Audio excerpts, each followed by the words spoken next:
How's everyone doing? I'm excited for today's topic. Let me introduce myself. I'm Jen Burson. I'm the founder of Generation PR, a full-service PR social media marketing firm here in Los Angeles. And I'm also the founder of the Profitable PR Pros community.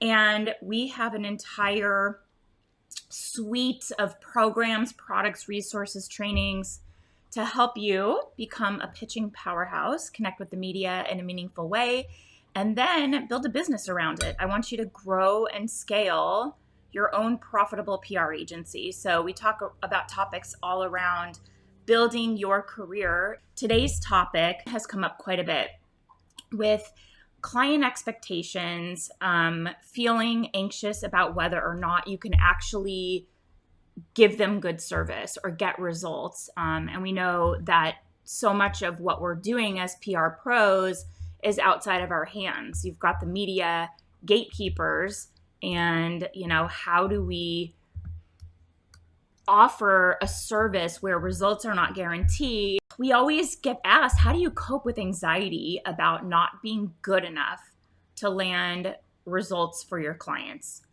That feeling of it being out of our control, doing our best effort and still not having anything certain that's going to result, and then fearing the end of the month where you're going to submit a recap and it's sparse. So first of all, don't let this anxiety bring you down. It's something we all feel. And I think just hearing that and knowing that is very helpful. It happens even to the best of us. And, if you are freelancing or you just started an agency, you probably wouldn't have taken that leap into doing your own thing if you didn't believe really deep down that you really could do it. So I want you to find that thing that motivates you, that spark, whatever it is that you feel that you love. Hold on to that each day and really feel that. That's your why. It really helps because that drives you to keep going, because there's a person, a brand, something behind there that you really believe in, and you believe in yourself. That's why you went on your own. But I just want you to know, with this PR pitching and feeling this insecurity, hold on to what drives you. Hold on to what you love about doing this work and what you love about the clients. The other thing is having a community really helps. We help each other with nuanced strategies, tips, sharing different things that we have figured out that help along the way. The people on here are very open and collaborative. So it's possible to experience more of an even playing field when others share their struggles and their strategies. And that's what we do in our community and in our program, like the Pitch Lab.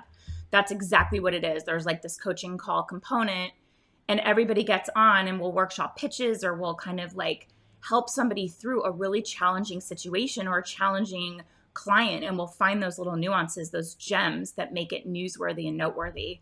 So, overcoming this problem, you have to tune into your intuition on clients and the feelings you get when you're vetting clients. This is the other thing, because we know we're going to get stuck with this package of stuff we get to deal with.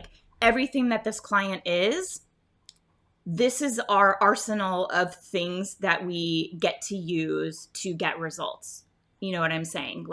Samples and their imagery and their website. How does it look? Is the brand interesting? Is it newsworthy? Are all of these odds at least somewhat stacked in your favor? Can you assist them in getting things set up for you to be successful?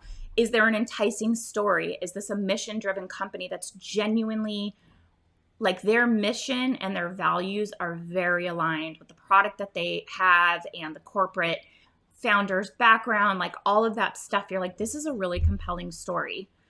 If that's all there, then you have a better shot of landing press. If you have to really work hard to find the cool factor or find what's interesting or find what's compelling, it's going to be a hard sell, and you're probably going to be maybe a one and done angle or one and done pitch effort. And that doesn't lead to longevity. There has to be a lot. Do they have new products that are getting launched? Are they winning awards? Are they about to launch something that's like really new, innovative, different, solves a problem? All of that stuff should be considered in the vetting process. Is it, if you don't have a lot of these factors, it's going to be a struggle to land press, and that will have an impact on your confidence. And you'll feel like you can't deliver results, or you promised that you could and you can't. And you probably were aware in that vetting process when you were talking to this new client, you were probably aware that there were some challenges you were going to face. Like their pictures are terrible, or they have a very weak social media presence and they want influencer partnerships. And you're like, influencers are going to look at your page and they won't want to work with you. You guys know what I'm saying. Like if it's not all there, if it's not all lined up, it's going to be hard. And you'll know that in the beginning phase. So the challenge with getting press, it's probably not your ability, your contacts, your skill set, but it's maybe that you don't have enough, or you're not getting enough from the client to position yourself for success.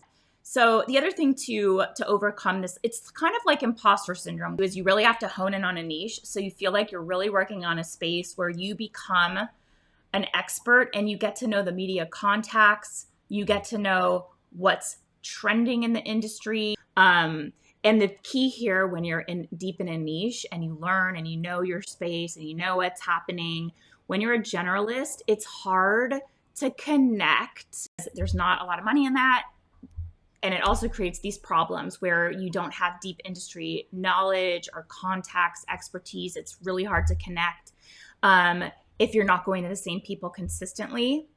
The other thing too is keep in mind, we all feel this way sometimes, this challenge of like, am I getting results? Is it me? Am I not good at this? Like, what is the problem? Everyone honestly feels this way sometimes. And that's the nature of the kind of industry we're in, where things are out of our control.